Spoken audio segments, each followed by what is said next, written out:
안녕하세요, 비표님입니다. 지금 주유 중이라서 주유를 하고 출발을 해보도록 하겠습니다.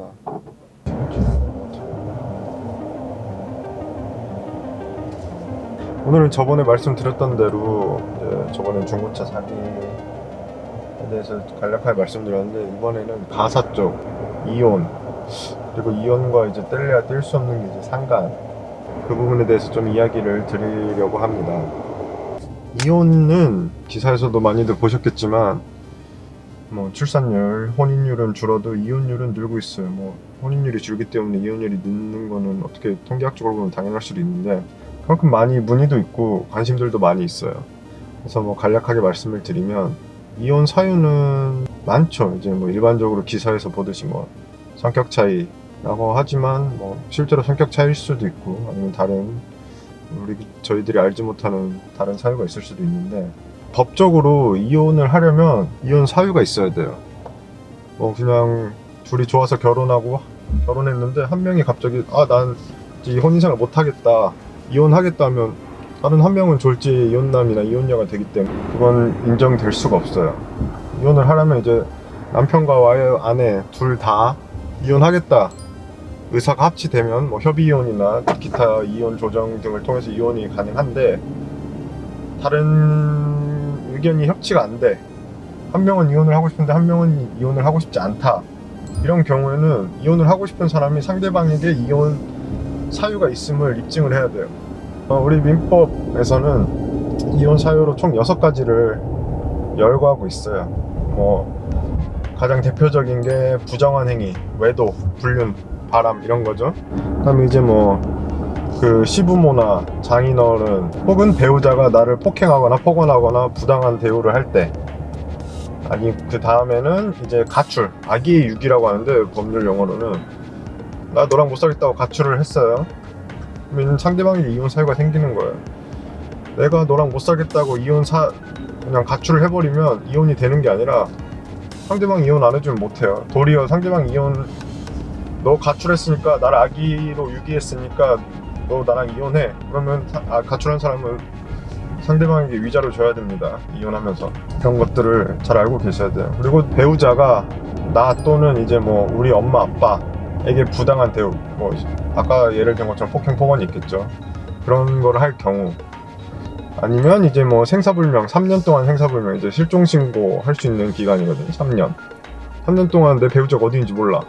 근데 평생 혼자 이혼 안 되고 살 수는 없잖아요. 그래서 이혼을 해주고, 마지막으로 이제 기타 혼인이 파탄되었다고 보는 경우나 다른 15가지에서 열거하지 못한 사유가 있을 때, 이게 이제 애매한 조항이긴 한데, 우리나라는 기본적으로 이혼에 대해서 파탄주의가 아닌 유책주의를 쓰고 있어요. 유책주의.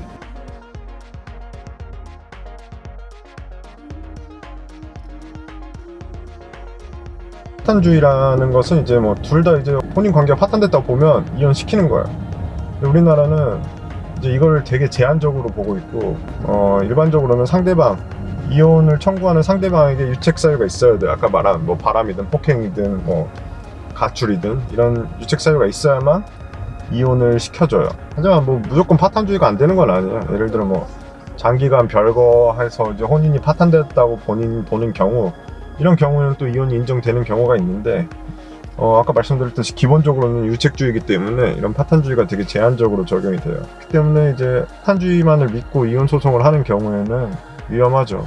소송 비용도 그렇고 결과도 그렇고 시간 들어가는 것도 그렇고, 지면 소송 비용을 또 물어내야 되기 때문에 상대방에게 이혼 사유, 유책 있는 경우가 아니면은 함부로 이혼 소송을 걸면 안 됩니다.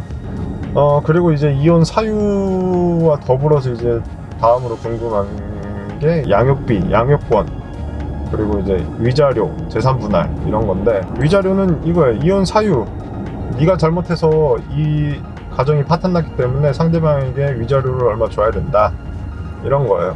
남편이 바람을 폈어요. 이혼 사유가 생기겠죠? 동시에 위자료 의무도 생기는 거예요. 폭행을 해도 마찬가지고. 그리고 이제 가장 중요한 것 중에 하나가 재산 분할과 위자료는 일반적으로는 법률적으로 별개예요. 예를 들어서 남편이 바람을 폈어. 위자료 책임은 인정되죠. 1,000만 원 인정될 수도 있고 2,000만 원 인정될 수도 있고 뭐 3,000만 원 인정될 수도 있고. 근데 바람핀 사람하고 이혼을 하는데 와이프가 아내가 재산이 더 많아. 근데 저 사람이 바람 펴서 이혼을 하는데 내가 저 사람한테 위자료를 받는 건 당연하지만 내 재산을 왜 나눠줘야 되냐? 나눠줘야 됩니다. 왜냐? 위자료랑 재산 분할을 일반적으로 별개예요. 물론 실무적으로는 참작이 돼요. 이 나중에 누가 양육을 하는지 누가 이 유책 사유가 있는지 재산 분할에 참고가 됩니다.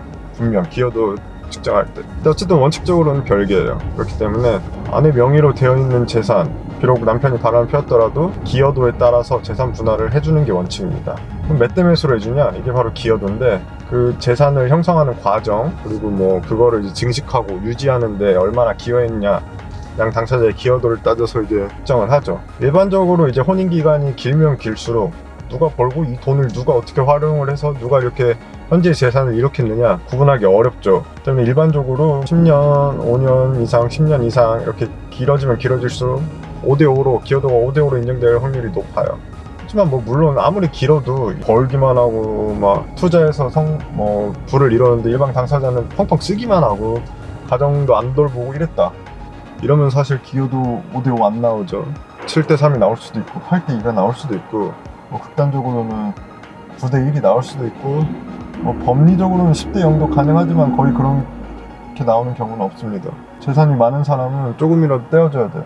이혼을 하면서 재산이 없는 사람으로 하여금 앞으로 생활을 할 수 있게끔 어느 정도 만들어줘야 되는 취지가 어느 정도 있기 때문에 그런 점들이 고려가 돼서 10대0은 거의 나오지 않아요. 물론 뭐 아예 안 나온다고 할 수는 없습니다. 모든 건 예외가 있기 때문에. 일반적으로는 부부가 다 이제 정상적인 가정 생활을 하고 경제활동을 하고 경제활동을 안 해도 상관없습니다. 전업주부라고 재산 분할 못 받냐 이런 거 아니에요. 전업주부라도 어쨌든 가사 생활을 하면 재산의 증식이나 유지하는 데 기여를 하기 때문에 와이프가 돈 벌면 그만큼 돈이 또 나가죠.